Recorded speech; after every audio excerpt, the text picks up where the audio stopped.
Assalamualaikum warahmatullahi wabarakatuh. Waalaikumsalam warahmatullahi wabarakatuh.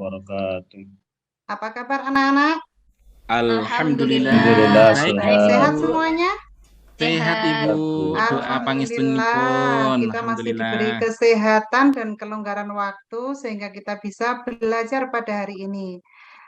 Anugerah sehat itu mahal harganya, apalagi di masa pandemi seperti sekarang ini. Ada yang tidak masuk? Ada Ibu semua, ya? satu. Ada Siapa? satu Ibu. Mas Mutamimun. Oh, Mas Mutamimum ya. Itu karena sudah lama alfanya ya. Jadi itu biar nanti menjadi bagian BK-nya saja. Yang lain masuk toh? Masuk Ibu. Alhamdulillahirrahmanirrahim. Sebelum kita memulai pelajaran pada hari ini, kita awali pembelajaran hari ini dengan doa terlebih dahulu supaya kita mendapatkan barokah dari Allah Subhanahu wa taala apa yang kita lakukan hari ini.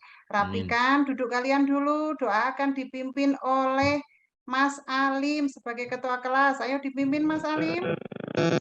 Mari kita berdoa bersama. Berdoa mulai. Bismillahirrahmanirrahim.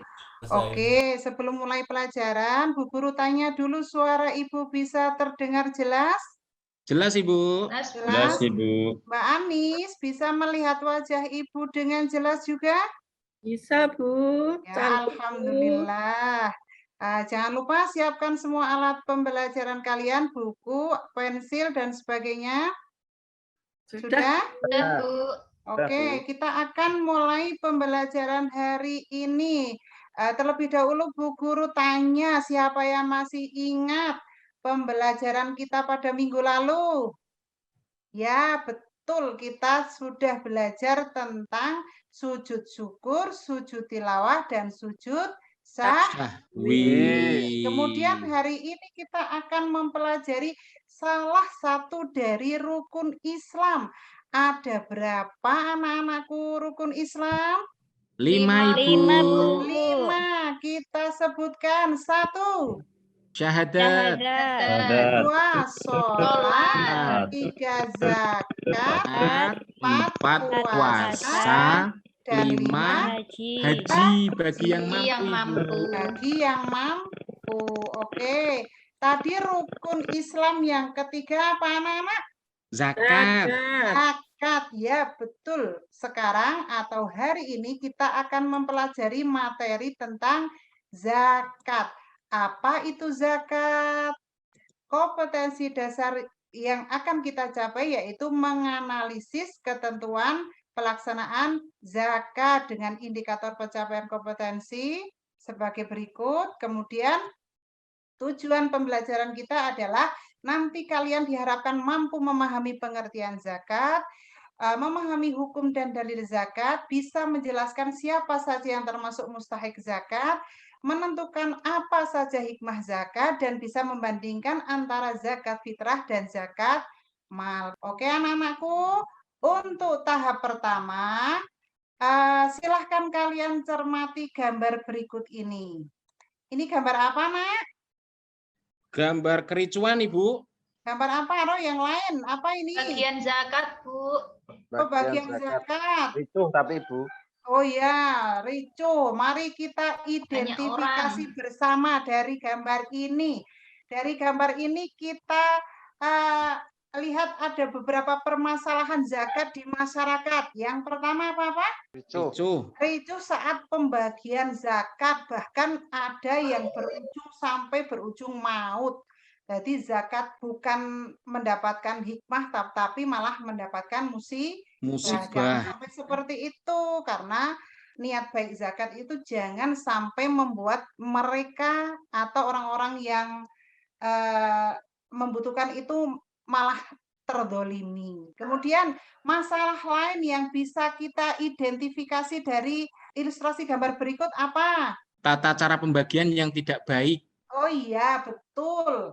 Tata cara pembagian yang tidak baik atau tidak teratur, ketidaktepatan pembagian pada mustahik zakat. Karena kalau rame dan seperti ini kan kita tidak tahu mana yang termasuk mustahik zakat dan mana yang Tidak. Tidak. Kemudian dari gambar ini juga bisa teridentifikasi bahwa zakat semata-mata bukan hanya simbol kedermawanan semata, tetapi juga sebagai pesan moral bagi orang-orang kaya bahwa mereka punya tanggung jawab ekonomi. Siap, Ibu. Ya, bagus. Sudah ya, 15 menit sudah berlalu. Lah, sekarang saatnya kalian mempresentasikan hasil diskusi kalian. Untuk poin nomor 1 akan diwakili oleh kelompok 1, begitu juga dengan poin nomor 2 akan diwakili oleh kelompok 2 dan poin ketiga akan diwakili oleh kelompok 3. Silakan bebas siapa saja yang mau mempresentasikan untuk kelompok 1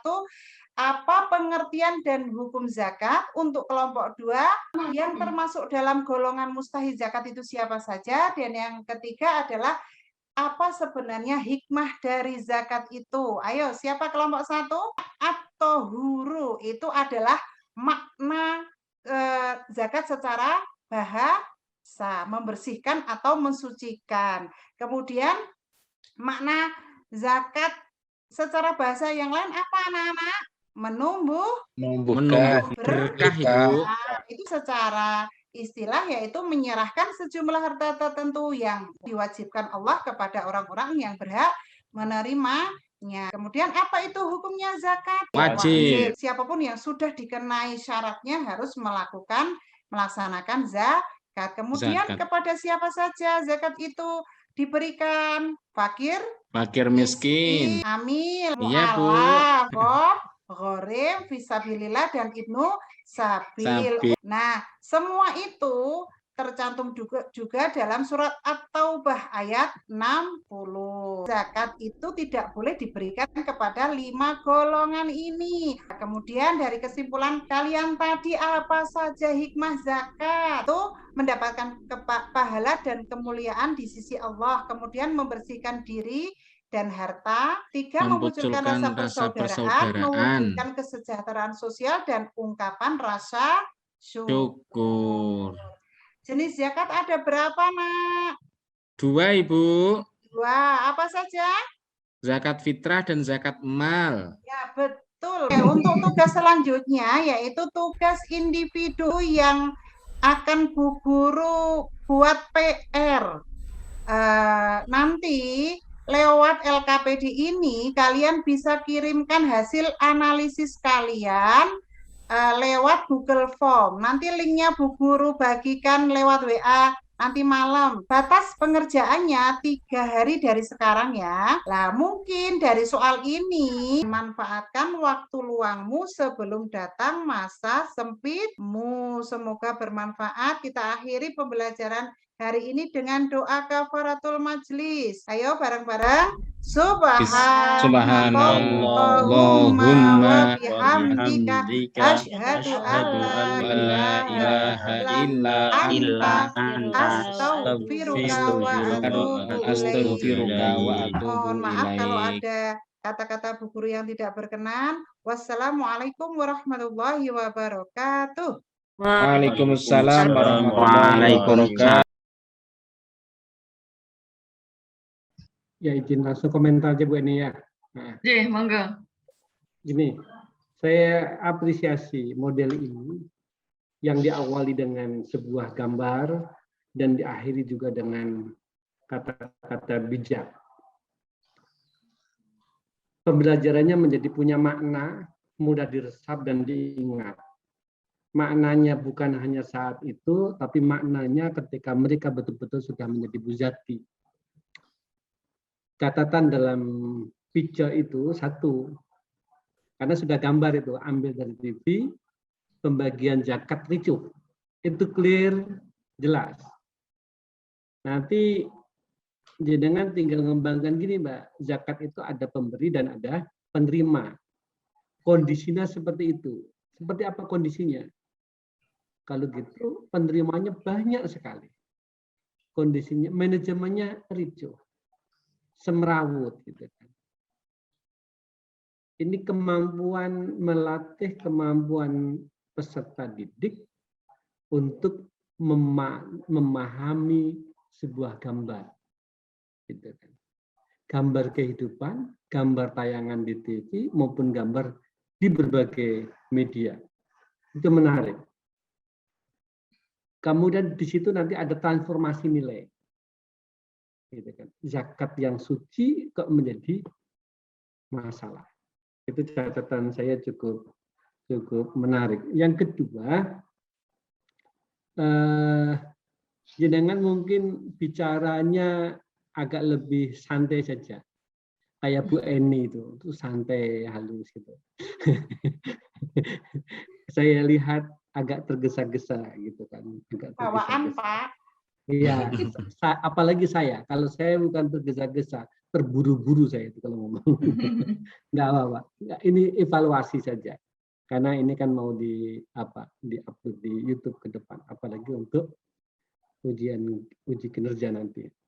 Nah, kemudian mahasiswa juga sudah diajari lagi-lagi untuk menganalisis sesuatu. Gambar pun ternyata bisa dianalisis dan bisa memperlihatkan sesuatu. Terakhir adalah nanti yang perlu ditekankan asnaf itu. Saya masih sering menjumpai yang tidak paham antara Ibnu Sabil dan Fisabilillah. Gitu kan. Sering kita yang hanya tekankan itu kelihatan fakir miskin. Fakir miskin itu kriterianya jelas. Tahu-tahu dia jadi ghorim seperti apa. Gitu kan. Atau dia sedang posisi di Fisabilillah atau Ibnu Sabil. Itu yang saya sering jumpai belum dipahami oleh masyarakat secara utuh. Ngeten Bu Eli, terima kasih. Cukup sekian. Baik, terima kasih Pak Olan.